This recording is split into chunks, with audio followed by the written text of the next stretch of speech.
এটা হচ্ছে 3 কিলো ওজনের কাতলা মাছের মাথা। তো এটা কাটবো এখন।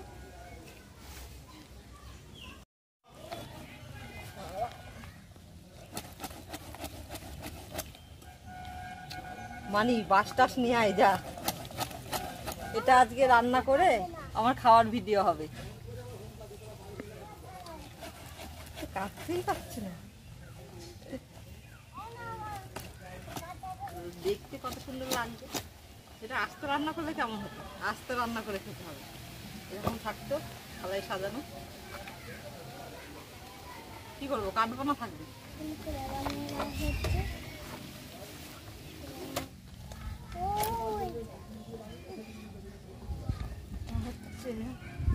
আজকে বিড়ালের খাবার হবে। দেখিস বিড়ালটা দেখে কেমন খুশি হয়। এই যে এটা ধোবো, ধুয়ে নিয়ে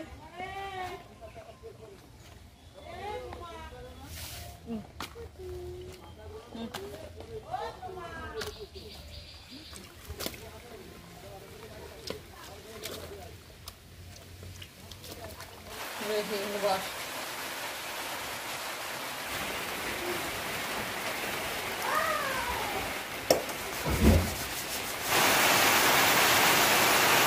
মাছটাকে আমি তো আগেই ধুয়ে নিয়েছি। এবার হচ্ছে হলুদ লবণ দিয়ে ভালো করে মেখে নেবো মাছটাকে।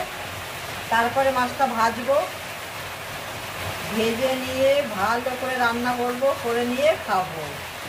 দেখতে কত সুন্দর লাগবে। বাইরে ভীষণ বৃষ্টি হচ্ছে, সব জায়গাতেই বৃষ্টি হচ্ছে এখন।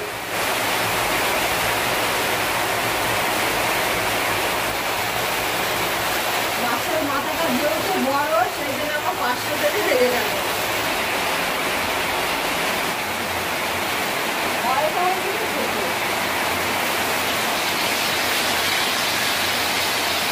বাইরে ভীষণ বৃষ্টি হচ্ছে, তোমরা দেখতেই পাচ্ছ।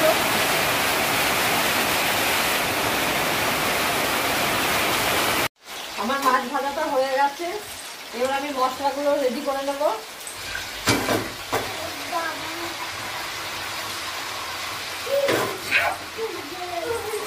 এই মাছ ভাজাটা খুব কষ্টে ভেজেছি, কারণ কড়াইটা ছোট আর মাছটা হয়ে গেছে বড়, যার কারণে আমার খুব অসুবিধা হয়েছে। তাও ভাঙিনি, মাছটা ঠিকই আছে। আমি মিক্সচারের বাটিতে হচ্ছে লঙ্কা, আদা, রসুন আর জিরে আর কাশ্মীরি লঙ্কার গুঁড়ো দিয়ে দিয়েছি।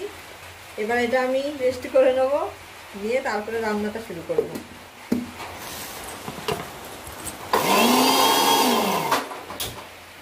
তেলটা গরম হয়ে গেছে, আর মাছ ভাজা তেলেই আমি রান্নাটা করে নেব। আর অত তেলে আমি রান্নাটা করছি না, বাটিতে তেলটা কিছুটা রেখে দিয়েছি তুলে, আর অল্প তেলে রান্নাটা করছি। প্রথমে আমি জিরে ফোড়ন দিচ্ছি, আর এখানে তেজপাতা, গরম মশলা, দারচিনি, এলাচ আমি নিয়ে নিয়েছি, এগুলো সব ফোড়নে দিয়ে দিচ্ছি। আর কেটে রাখা পেঁয়াজগুলো দিয়ে দিচ্ছি। পেঁয়াজগুলো লাল লাল করে ভেজে নেব। পেঁয়াজটা আমার হালকা ভাজা হয়ে গেছে। এবার আমি একটা ছোট টমেটো কুচি করে নিয়েছি, সেটা আমি দিয়ে দিচ্ছি।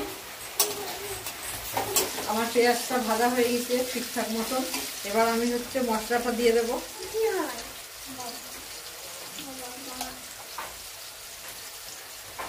মশলাটা ভালো করে ভেজে নেব, আর ভালো করে না ভাজলে একটা মশলার যে কাঁচা গন্ধ সেটা বেরোবে।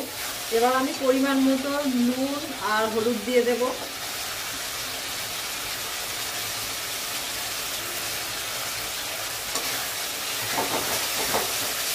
মশলাটা আমার কষানো হয়ে গেছে। এবার আমি একটু দই দিয়ে দেব। 2 চামচ মতন আমি টক দই দিলাম। মশলা কষা পুরো আমার কমপ্লিট হয়ে গেছে। এবার আমি জল দিয়ে দেবো। জলের পরিমাণটা একটু বেশিই দেবো, কারণ মাথাটা অনেক বড়। আর জল যদি আমি বেশি না দিই তাহলে মাথাটা ভালো সেদ্ধ হবে না, আর সব দিকে মশলাটাও ঢুকবে না। সেজন্য আমি জলের পরিমাণটা বেশি দেবো। তবে জলটা আমি রাখবো না, পুরো শুকিয়ে পুরো একটা মাখা মাখা যেরকম করে মানে রসা ভাব সেরকম একটা হবে তরকারিটা। আলু জল লাগবে। আচ্ছা, আমি আলু জল দিয়ে দিচ্ছি। অনেক বড় মাথা তো আমি বুঝতে পারছি না যে কি করব। এবার আমি ঢেকে দিই।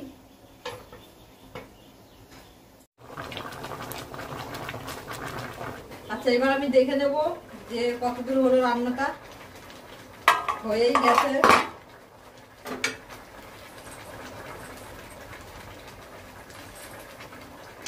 রান্নাটা হয়ে গেছে আমার। এবার আমি এটা নামিয়ে নেব। গ্যাসটা অফ করে দিই আগে।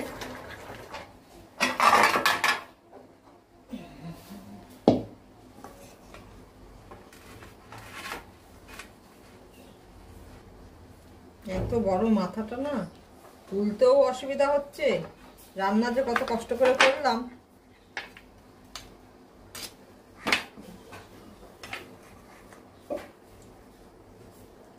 মাথাটা ভেঙে গেছে। রান্নাটা কেমন লাগলো অবশ্যই কমেন্ট করে জানাবেন। আর যদি ভিডিওটা ভালো লেগে থাকে অবশ্যই একটা লাইক করবেন। আর তার সাথে চ্যানেলটি সাবস্ক্রাইব করতে ভুলবেন না। ধন্যবাদ।